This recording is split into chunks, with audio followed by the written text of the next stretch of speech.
আজকের ভিডিওতে আমরা ক্লাস 9-এর লাভ ক্ষতি চ্যাপ্টার থেকে একটা গুরুত্বপূর্ণ অঙ্ক করব। দেখো, বিক্রয় মূল্যের উপর 20% লাভ হলে ক্রয় মূল্যের উপর শতকরা লাভ কত? অর্থাৎ এটার মানে কি? এটার মানে হচ্ছে যে 100 টাকায় কোনো একটা দ্রব্য বিক্রি করায় তার 20% লাভ হয়েছে। তাহলে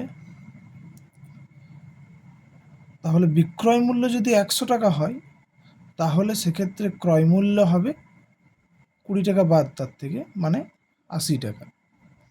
তাহলে লিখছি যে বিক্রয় মূল্য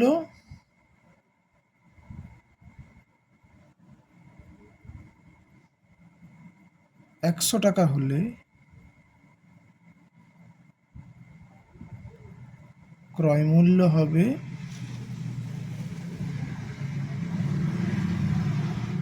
80 টাকা। তাহলে এতে 20 টাকা লাভ থাকছে। বিক্রয় মূল্য 100 টাকা হলে ক্রয় মূল্য হবে 80 টাকা। তাহলে লাভ কত?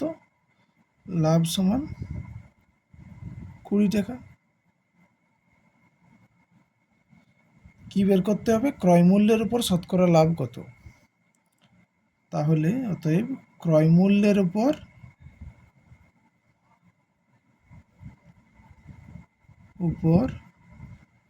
লাভের হার সমান, সূত্রটা কি? লাভ বাই ক্রয় মূল্য ইন্টু 100%। তাহলে লিখতে পারি লাভের জায়গায় 20 টাকা, ক্রয় মূল্য কত?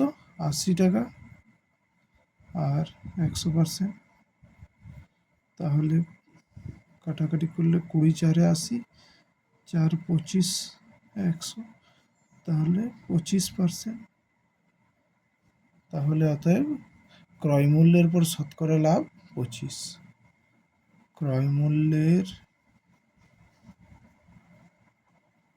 উপর শতকরা লাভ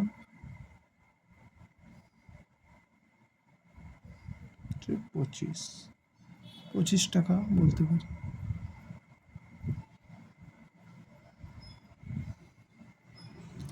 শতকরা লেখা থাকলে এখানে পার্সেন্টেজ চিহ্নটা দেওয়ার কোনো প্রয়োজন নেই, মানে দেওয়া চলবে না আর কি।